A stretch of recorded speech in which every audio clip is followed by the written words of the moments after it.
Welcome to Good Grief, the podcast where resilience meets reality. I'm your host, Dr. Christine Malone. In this podcast, we delve deep into the stories of individuals who've triumphed over tragedy, adversity, and trauma. In every episode, we bring you raw and honest narratives from guests who faced life's most challenging moments head on. Through candid conversations, they share their journeys of resilience, shedding light on the strategies, mindset shifts, and support systems that empowered them to rise above their darkest hours. Join us as we explore the profound depths of human resilience and discover how, even in the face of life's toughest trials, there can be light, growth, and yes, good grief.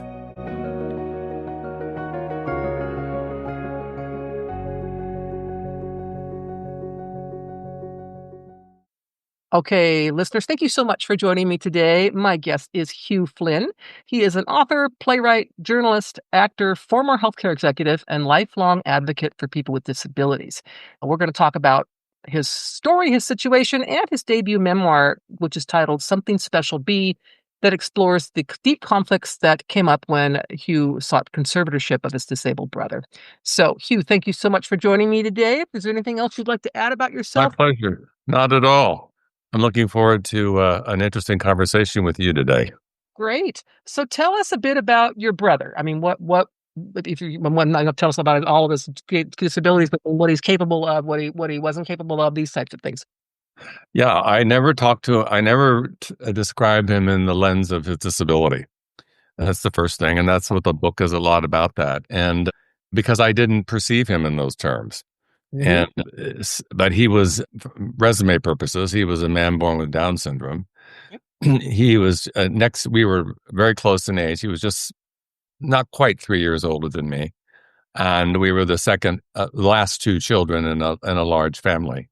Our oldest brother has cerebral palsy, and we grew up, although he's considerably older than both of us. But so I think that has something to do with what I was just saying. So the lens, if you will, of what is a disability and what isn't, was informed from a very, very early. Actually, all my entire life experience was informed in a way that I don't think it is for most people. Yeah, and I never really looked at my oldest brother so much as a man who was limited by the fact that he walked on what he called his sticks. But that was just like he had a big nose. I mean, that was just part of him, because it really was part of him. right. Yeah. As far as Aaron goes, I mean, he was my closest friend. He was my best teacher. He was my lifelong confidant. We were so close all the time in ways I wasn't with my other siblings. I always perceive him in those terms.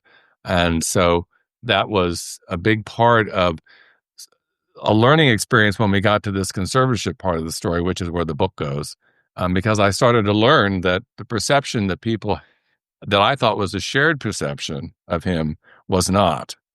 And that was probably as shocking a moment in my own personal development as I think I could ever recall. Because a family, we grew up in a very common alcoholic, Irish Catholic, large family, and, conflict and was just the name of the game. But there was one place in that that universe of conflict where there was no conflict. And that was Aaron. He was sort of like our Switzerland. I mean, we were always all on the same page, with him, about him, around him, and for him in moments when we might need to advocate for him. And then as I said in this book, and in the process of this conservatorship battle, I started to learn, well, my goodness, that's not at all where we all were all those years when I thought we really were. Yeah.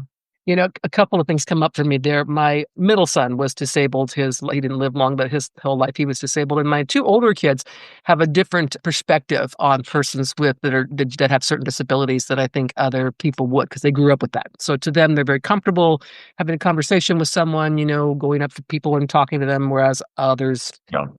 So I think that kind of gives you a skill that maybe other children don't have, and therefore they don't have it as an adult so much. So what was it that led you to petition for conservatorship of your brother? Yeah, so the backstory is Aaron had lived in a sort of a group home setting, or what we used to call a group home, for about a decade. And then he ended up, that was a disaster. And then he ended up coming back to live with my parents. And my mother, who always, balanced the universe on her shoulders, like a lot of mothers do, she had a major stroke. And so, our little world was turned upside down and inside out, overnight. And so it was a stroke that would kill 99.99% of everyone. It was a massive stroke. But, mother was a massive strength, a massive force in the world. And so she survived it. And we as a family unit then were forced with a scenario none of us had ever considered, including her, which is what would we do the day that mother cannot, juggle the world for everybody? Because really, even though she was in her mid 80s then, she was still doing everything she pretty much had ever done. Just there weren't as many people living at home, but she still, she still ran the home, and she still took care of Aaron. She took care of my father, who really was her, seventh child at that point. And so we just had to become, I hope we would try to become a little creative, a little imaginative, after the shock, after the stun gun of the experience, wears off. And how are we going to strategize here, folks? Well, we weren't very good at that. And to backstory just a little bit more, even when I was a little kid, I even tell a story. I'm better at telling stories, I think. I remember when I was in fourth grade, and we were in the cafeteria, and we were all decided to write down what our ideal family would be. And so when we would be married, how old we would be. This is just with a group of fourth graders. Okay. And how many children we would have, and what what the sex of those children would be. And so we all did that, sitting around the cafeteria, on our little spiral pads. And I wrote down that I would, be married at this age, and I would have 8 children, 4 girls and 4 boys, and in the order in which they would be birthed. And then at the end of the order was Aaron. I wrote him right there on that page, because even then I had a sense that probably someday we're going to end up together, because I don't know if it's because, but that's how life started for me, and was still very much a part of my life then when I was in the fourth grade, of course. So when mother became very ill, again, she bounced back, but she was in no capacity. She was in no ability to caretake or do that, or she could not do that. And so I said, well, Aaron wants to come live with me, because he had already said that a number of times over the years. And he and I had that conversation just privately. Well, we'll talk about that when, so and so and such and such. And so he had already been here. I live in California, in Southern California. He'd already come for, 3 or 4 visits, and would stay 2 or 3 months at a time. And then the year prior, shortly after the stroke, where we were still dealing with rehab and the healthcare system, which should just be thrown into the dumpster, into the wood chipper. I mean, what a terrible system we have. Agreed. Really, for families and situations, negotiating these sorts of things. I mean, it was just unbelievable. And I have a healthcare executive background. So, I even there, I'm still learning an awful lot here on this curve, and it is not a happy curve to live on. So I said, well, I think he wants to come to California now. What do you think? And so the conversation, and that was with some of my other siblings who were in the area. And just months after mother's massive stroke, our father passed away, which of course we all knew was going to happen. In fact, I said so, because she was keeping him alive. Yeah. She was keeping the man alive. And if she can't do that anymore, he's not going to be alive. In fact, it was 4.5 months later. Mm-hmm. He just passed away. So Aaron came to California. He stayed for, again, his typical 3 months. He came back. He was absolutely crestfallen, because in his mind, he had moved. He had come here, and he had transitioned to living here. Well, that wasn't my agreement with our family. So he went on back, but when I brought him back, I said, I'm promising you that next year you're going to come back here, and that's going to be it. Okay. Well, that was a harder road to hoe than I really ever expected, because I was met with a lot of opposition. And some of it, I think, was altruistic, in the sense that all of us were concerned about separating Aaron from Mother and what that might do for Mother. Um, Right. I mean, this woman had suffered just, losses like you can't imagine unless you suffer those losses. And so, very complicated. And I kept leaning on, we had a family member, an older sibling who had power of attorney for her. And I kept leaning on him and lobbying, et cetera, et cetera. And I should say, this is in the book, Aaron's health was declining very quickly, and I was returning to the East. This is on the East Coast, Christine. I mean, this is about every 6 weeks I was going back then, partly because I was trying to help construct a rehabilitation program for her because my siblings were not doing that. And Mother certainly was giving all the signals that she had a lot more in her, right? Right. Right. So let's help her out a little bit. Isn't that what we should be doing? Well, that's another book. So so after over a year of this, going back and forth, really about a year and a half, Erin was living in her home with an older brother, and that's the power of attorney. And he finally said, "Well, okay." I said, "Let him come. When he wants to come back, I'll bring him." And so I said that somewhat deceptively, possibly, because I was very confident he would not want to come back. And that's based on the experience I just sort of just tried to describe. Sure. He would not want to go back to that. And that is something that I had a hard time understanding, but it was something my family simply would not understand. They refused to understand it. How could you possibly leave Mother? Right. Mm. How could you possibly leave this family and how could you possibly leave this mother? Well, the answer is that's what all of us had done. Yeah.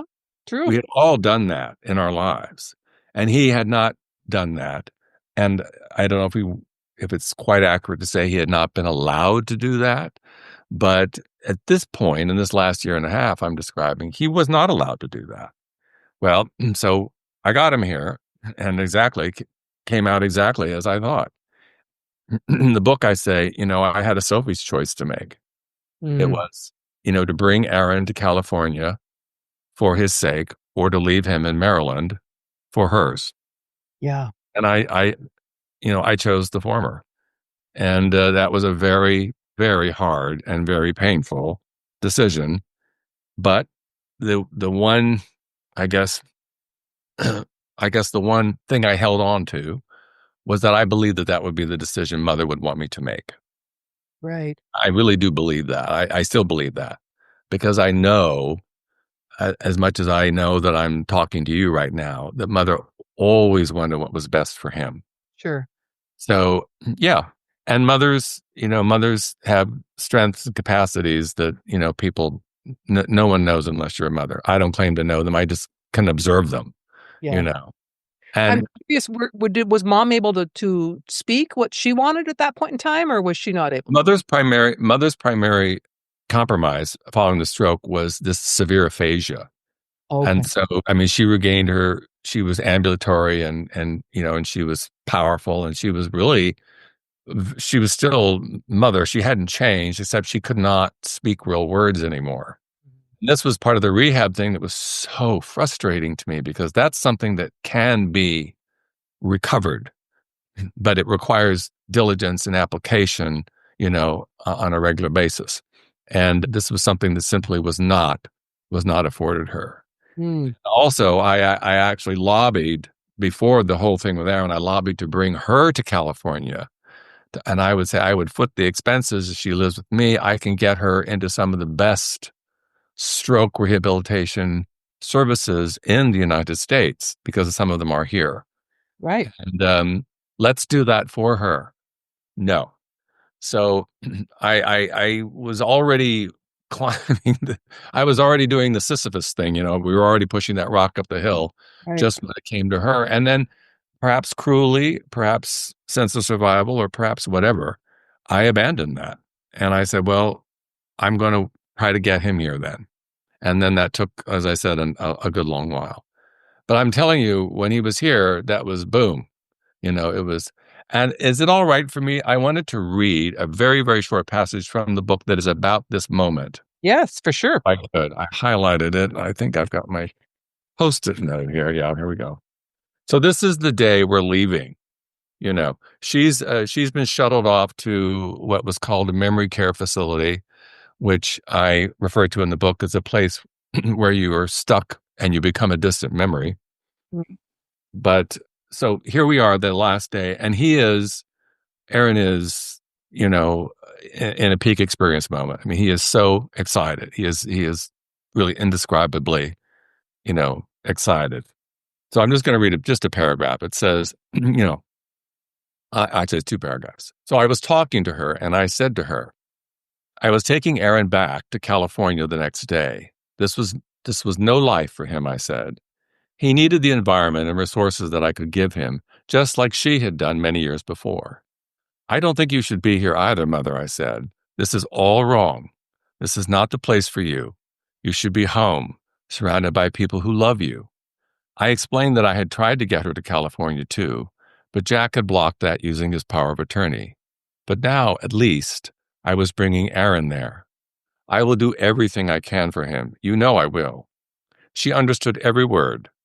Our gaze unlocked momentarily as she peered over my shoulder to the setting sun outside. Then her eyes fell to our clasped hands in her lap.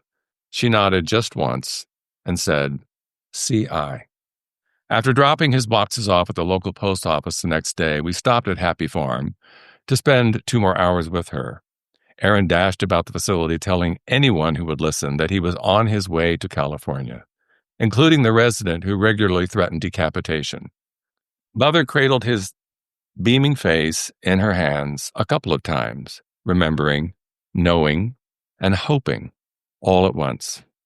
I said we would return, but I didn't know when, struggling mightily to dam my tears as I witnessed the miraculous, undimmed power of a mother's love. There is nothing in human experience that can touch it. That's absolutely gorgeous. First of all, beautiful, beautiful writing, and so as a mom myself, so touching. I can think of many occasions in my life where yes, the children come first, and so on. So, were you able to get the conservatorship? Were you able to get that legally to go through? So, yeah, away he went, and we had some health issues that happened when he was here, and there I was in a situation with no authority at all, Oh, and he ended up having to get some surgery done, and which was the outcome of which could be fabulous. We were going to possibly give him binaural hearing for the first time in his life. And at this point, he's 50. So, I pursued all the best avenues for that, top-notch surgeon, all that sort of stuff. So, but the anxiety of that, of course, is significant. A surgery, you never know anything can happen. And so after that, after he'd been here for 9 months, and I had paid every expense myself, his benefits were not being forwarded here. I said, this is bullshit. And he's not going to go back. He doesn't want to go back. This is not an extended vacation. I'm in an extremely compromised risk exposure position here. Why are we doing this? And that's when I first asked my partner at the time, I said, what do you think about this? Well, you know, I had people walk out on me for far less reasons than legally expanding my family unit, right? all right. And so we went down the road, and I started looking how to pursue a guardianship, which tells you how little I knew, because there's no such thing as a guardianship in California for an adult. So that was the beginning of a very steep but very long learning curve for Hugh. And I eventually let one of the power of attorney sibling know that's just what I'm going to do. Not too happy. And then we started down the road, which is a legal process. And that's sort of the bookend of the book. That's sort of where the book starts. And we kind of go toward the end, which is really an unbelievable climax. It's still unbelievable to me that we went into this, I mean, it's a limited series of the twists and turns, the surprises, and the opposition, the hostile, aggressive, homophobic opposition. You go down the list of descriptors; it was all there. And what we were looking at, really, I think, in simplistic terms, was the disintegration of our family unit as we knew it. Mm. And I had not anticipated that. as a below the line expense, I must say, when I went into it. I didn't think that I would lose my family over this.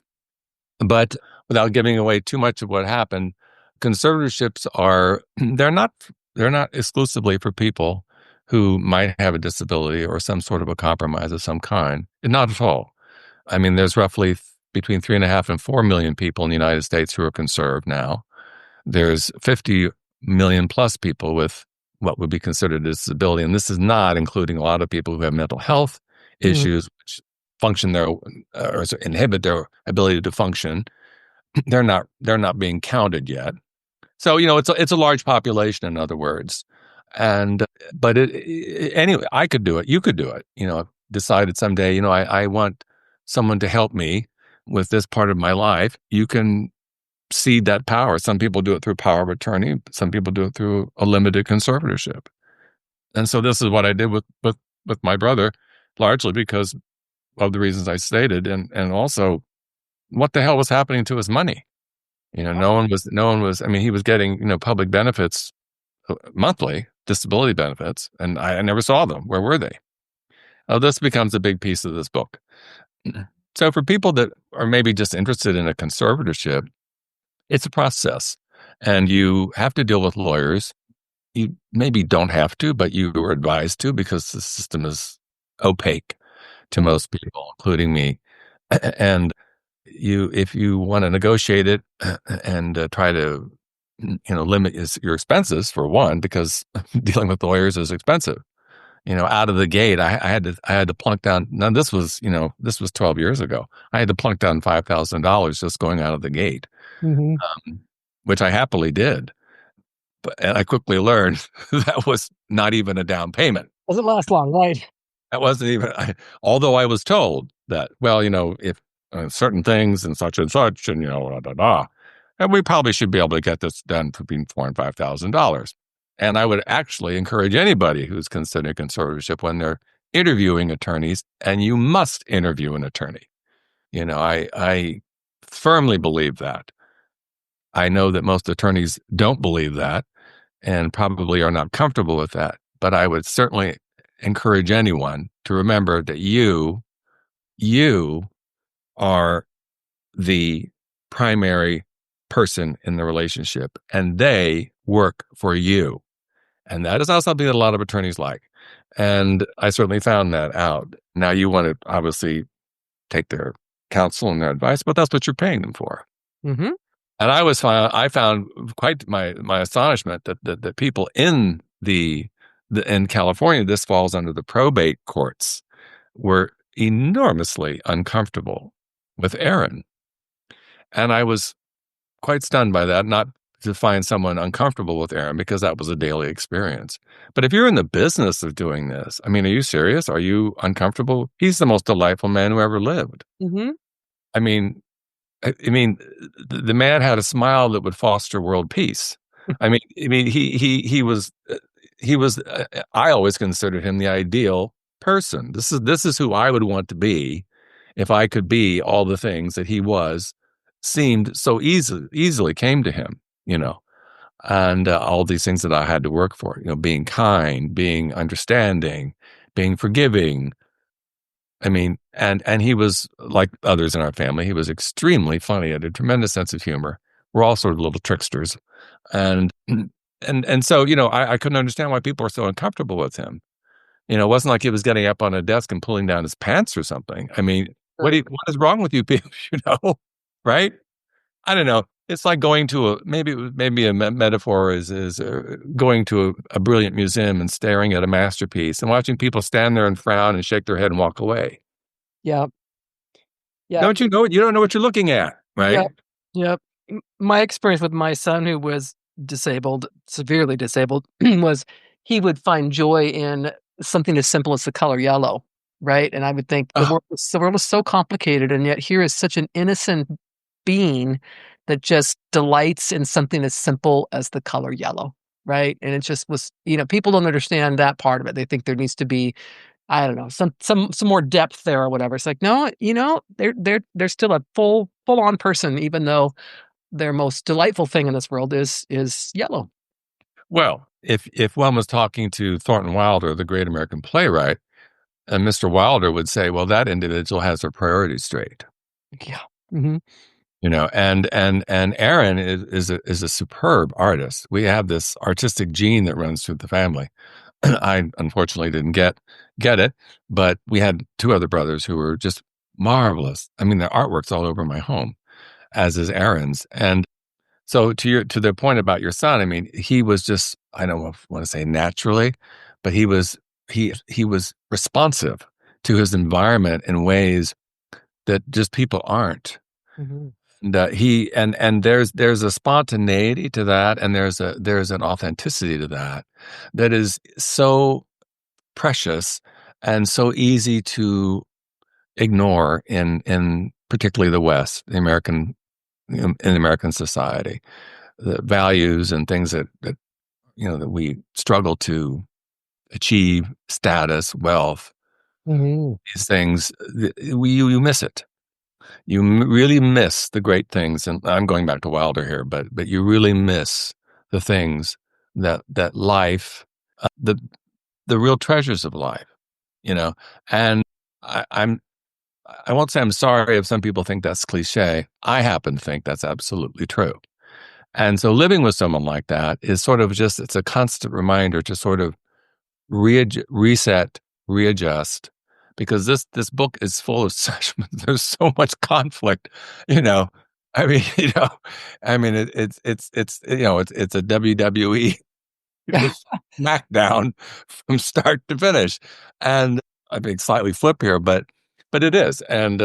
And so, in the midst of this Sturm and Dram, here was this fella who, and it isn't that, I realize the cynical voice would want to say, well, he doesn't understand what's going on. Of course he's that way. Well, you're mistaken.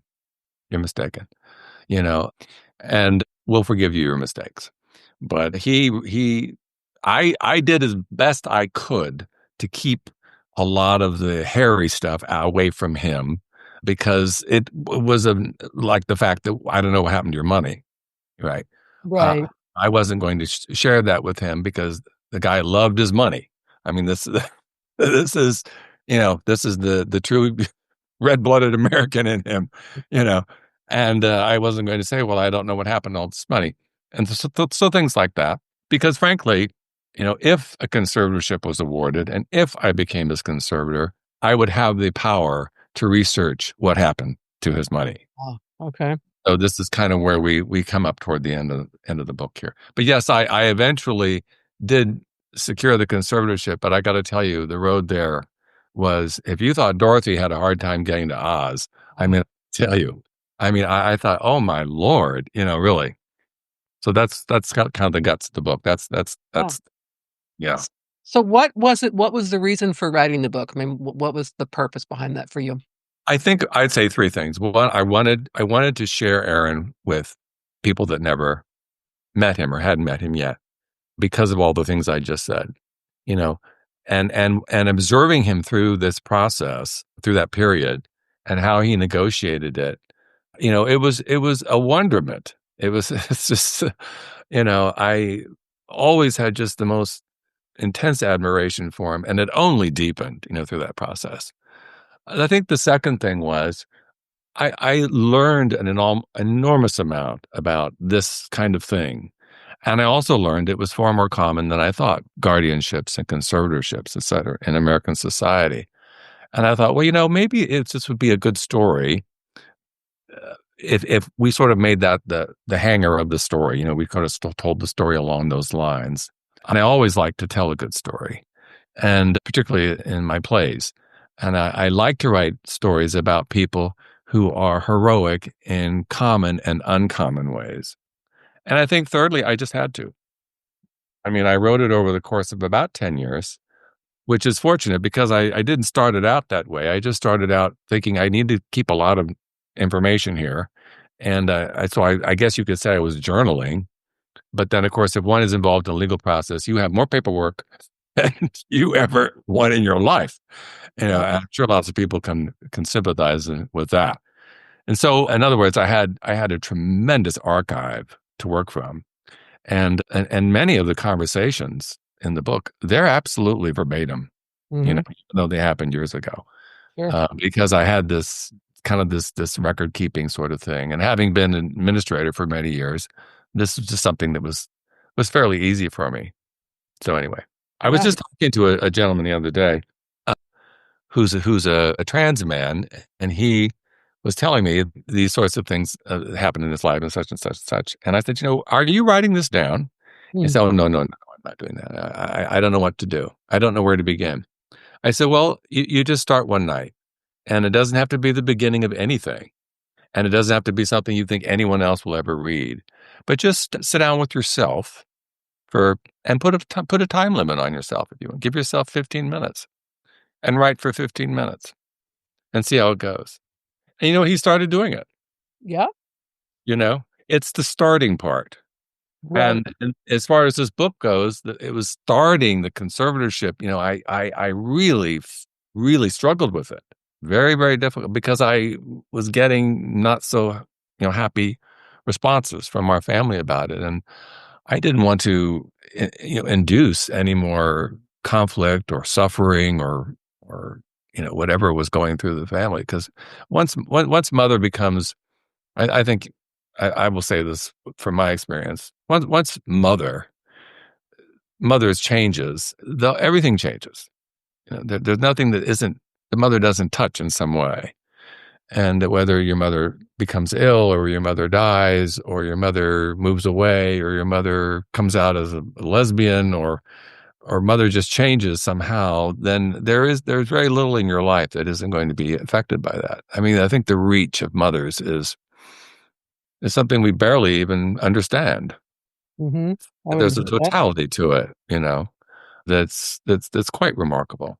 I tried it in I guess my feeble way. I try to talk about it in the book as much as I can, because mother does not appear in the book except in a couple of reminiscences, like the day that Aaron came home when he was 10 and he had been beaten up at school pretty badly, and his face was bloody, and his little jacket we wore, a little tan blazer, was bloody.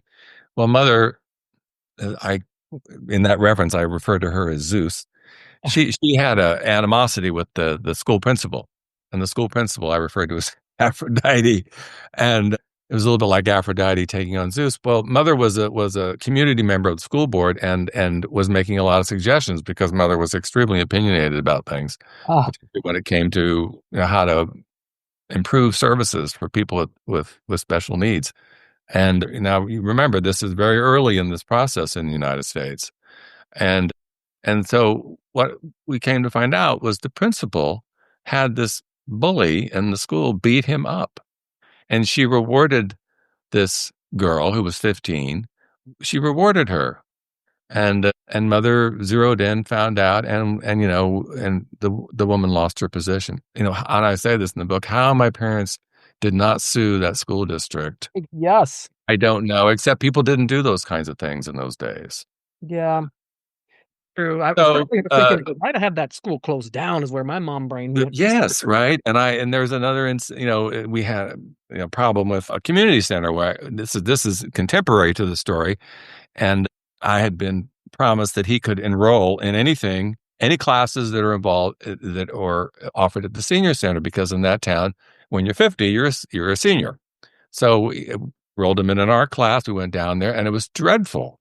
I mean, the instructor was terrible to him. The participants were hostile, and I had words with the director of this, or manager, I should say, of the center, and then eventually the director of Parks and Recreation I was on the phone with, and I mentioned the book. I said, really the worst thing that happened was I might have dented the ego of the manager of that system, because if mother had been there that day, that place would be smoldering ruins. I mean, it would be standing anymore. You know, Right.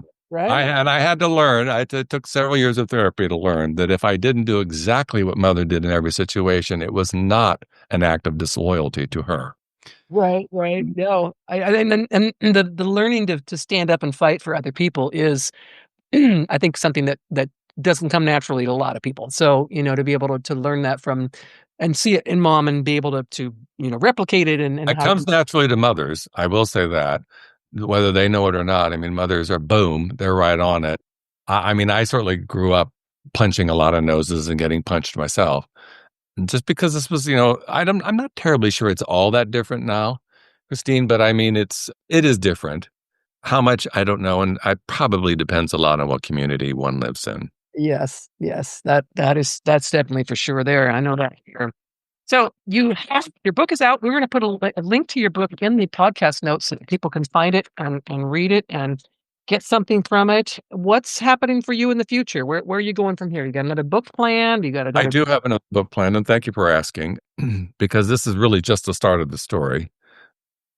And I have another manuscript actually that goes back to, in my own life, which is titled Fifth Grade, and Fifth Grade, or How I Survived Without Losing My Mind, is the subtitle. And Aaron appears in that book, but it's written as really a series of short stories, is what that is, all in that year of my life, which was quite a watershed moment. So yeah, so that's what's going on, and of course trying to push this work out the door. Right. I've been asked who would want to read this book, and that's a really good question. I think I would describe, other people have described it, frankly, reviewers have described it primarily as a love story. This is a love story, which was extremely edifying to hear. I mean, and so on the book cover, I mean, I write that it's a tale of good intentions and unforeseen obstacles. It captures a fierce struggle that erupts when a conservatorship is proposed for a disabled man. It's part love story, part family saga, part gay romance, part courtroom drama. It's a story with a revealing portrait of a misunderstood legal process and a family that tries to survive it. Yeah. It sounds fascinating. I mean, absolutely sounds fascinating. And I was thinking to myself, it could be helpful, obviously, for someone who's wanting to seek a conservatorship or so on. But just for those of us who are just downright curious about things we don't know about, right? To read that and go, well, that's what that's all about. I didn't realize. I think it is. I also think it's just a great story. Yeah. I'm not patting. I mean, that's really courtesy of my brother. I mean,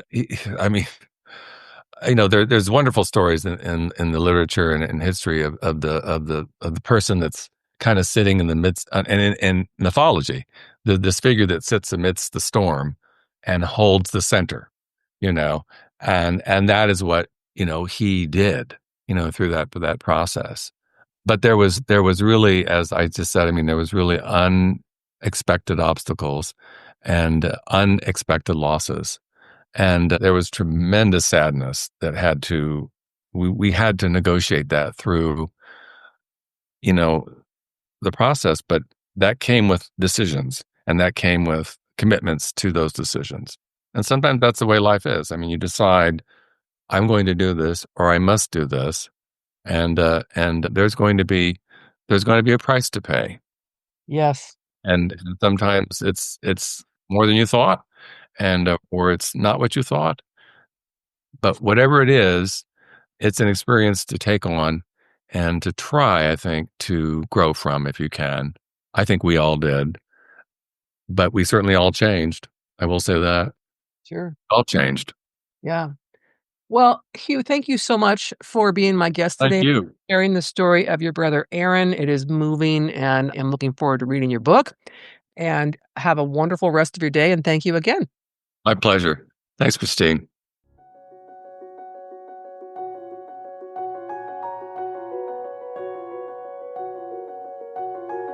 Thank you for joining us for this episode of Good Grief.